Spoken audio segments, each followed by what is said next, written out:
যে আমার অবোধ মেয়েটার এত বড় সর্বনাশ করলো, তার ভালো হবে না ঠাকুরপো, তার কোনো দিন ভালো হবে না। তুমি দেখে নিও, ভগবানের কৃপায় এই যাত্রা মেয়েটা বেঁচে গেল।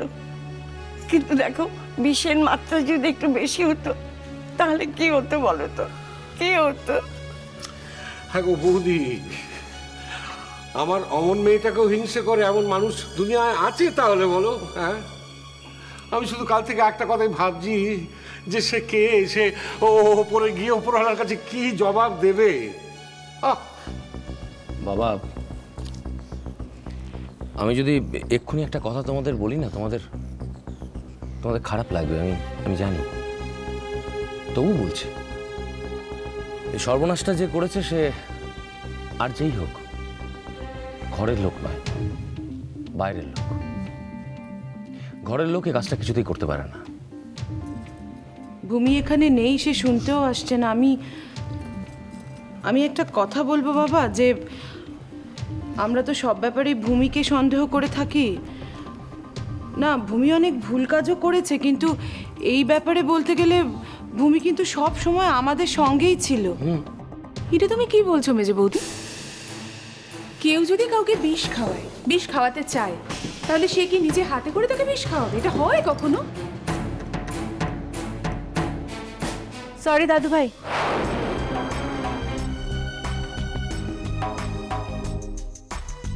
এখানে যে ধরনের কথাবার্তা আলোচনা হচ্ছে আমার হয়তো শোনাটা উচিত ছিল না, কিন্তু দুর্ভাগ্যক্রমে আমি শুনে ফেলেছি।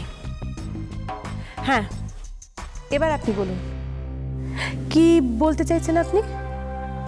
কালকেও তো এরকমই একটা কথা বলেছিলেন, মানেটা কি আপনার কথার? মানে আবার কি? মানেটা খুব সহজ। উনি এটাই বলতে চাইছেন, এবারে কেউ চাইলে রাঙাপিসিকে বিষ খাওয়াতে পারে, তার জন্য তার সামনে থাকার কোনো দরকার হবে না। এক্স্যাক্টলি, আমি এটাই বলতে চেয়েছি। কত তাড়াতাড়ি তুমি বুঝে গেলে আরশি। ভূমির থেকে তোমার মাথায় বুদ্ধিটা অনেকটা বেশি, তো এটা আমায় বলতেই হবে। ঠাড়ে ঠোড়ে কথা না বলে স্পষ্ট করে কথা বলুন। বাড়ির লোক বলতে কাকে সন্দেহ করছেন আপনি? কার কথা বলে চলেছেন কাল থেকে? ও তো কারণ নাম করে কিছু বলেনি ভূমি। ওই আমরা তো কেউ ফুঁসে উঠছি না, তুমি এমন ফুঁসে উঠছো কেন? উনি কারো নাম করে কিছু না বলতে চাইলেও আমি বলছি। আচ্ছা, উনি তো নিজেও এই বাড়ির মধ্যেই পড়েন, তাই নয় কি? আছে। কেন দাদু ভাই? উনি সবসময় আমাদের দিকে আঙুল তুলতে পারেন, আর আমরা ওনার দিকে আঙুল তুলতে পারি না কেন দাদু ভাই? উনি কি সবকিছুর বাইরে নাকি?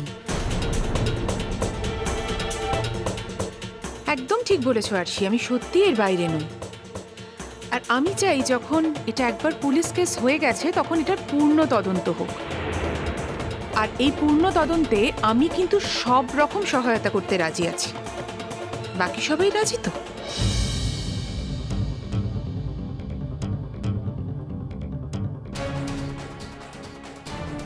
আলবাত রাজি। কি ভেবেছেনটা কি আপনি?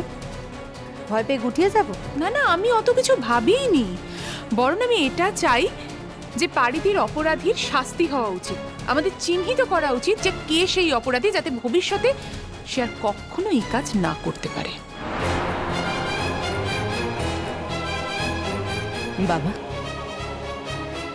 বাবা কাজল তো এখন বাইরের মেয়ে। কাজলের সঙ্গে এবারের কারোর কোনো সম্পর্ক নেই। তাহলে আমার একটা প্রশ্ন আছে, কাজল কাল রাতে রাঙাপিসির সঙ্গে কেন ছিল বাবা?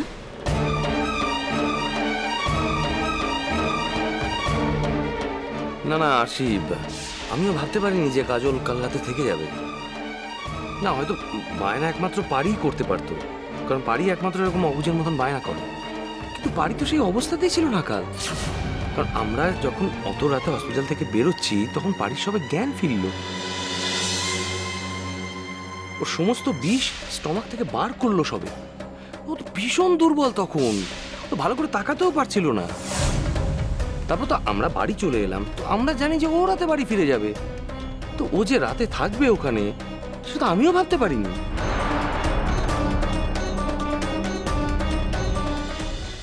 বাহ শুভ, বাহ। ও কি এ বাড়ির কারোর জন্যে আর কোনোদিন রাত কাটায়নি? এরই মধ্যে সব কথা ভুলে গেলে? বাহ।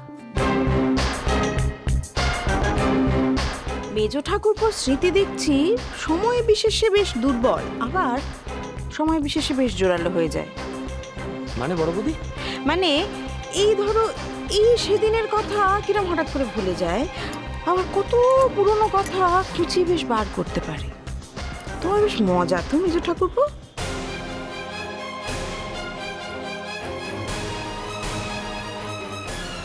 এভাবে বিদ্রূপ করে কথা বলো না দিদি ভাই। আমাদের ছেলের ব্যাপারে কাজলকে কোন পরিস্থিতিতে রাত জাগতে হয়েছিল তা তো সবাই জানে। তার সঙ্গে এখনকার পরিস্থিতির তুলনা তো চলে না। আর এখন তো কাজলকে কেউ বাধ্য করেনি রাত জাগতে। না না, তাছাড়া অন্য একটা অসুবিধাও তো আছে। কেউ যখন জিজ্ঞেস করবে যে কে হয়, তখন তো স্পষ্ট করে কিছু বলাও যায় না। না বাবা,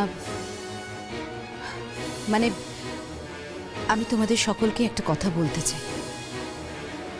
খুব সত্যি কথা বলতে কি, নীলকে নিয়ে এই মুহূর্তে আমার প্রায় নাজেহাল অবস্থা। ডাক্তার বলেছে নীল সুস্থ স্বাভাবিক জীবনে ফিরে যাক, স্থির থাকুক, কিন্তু সে তো সেটা করছে না। সে প্রায় বিছানা ছেড়ে উঠছে না, কারোর সঙ্গে কথা বলছে না, এমনকি বাড়ির কারোর সঙ্গেও পর্যন্ত না। সাইকিয়াট্রিস্ট দেখানো হলে তিনি বলছেন সিভিয়ার ডিপ্রেশন। এমন অবস্থায় আমি কি করতে পারি? আমি আর কত চেষ্টা করব? ঠিক এরকম একটা অবস্থায় যদি কাজল এসে ঢুকে পড়ে,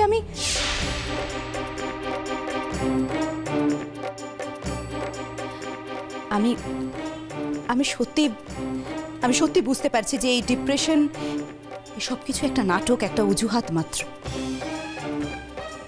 যেহেতু কাজল পাশে নেই তাই শোক।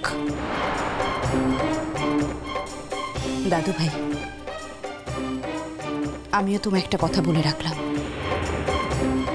আমিও হাল ছেড়ে দেব না। এত সহজে হাল ছাড়তে আমি শিখিনি। আমিও এর শেষটা দেখতে চাই।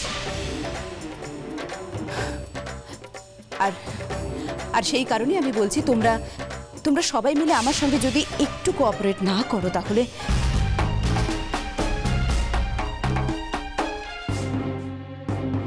এত কথা আসছে কেন আরশি? কাজল ঠাকুরঝির ফাংশনে গিয়েছিল তাই তো? কিন্তু দেখো, এটাও তো কোনো কথা নয় যে তুমি নীলের বউ হয়ে বাড়িতে এসছো বলে কাজলের সঙ্গে সব সম্পর্ক আমাদের ত্যাগ করতে হবে।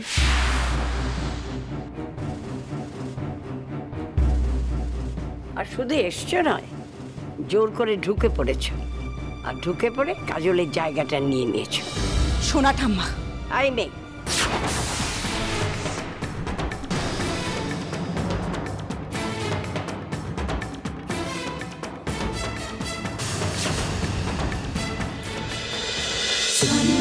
বাজে জন্মপথ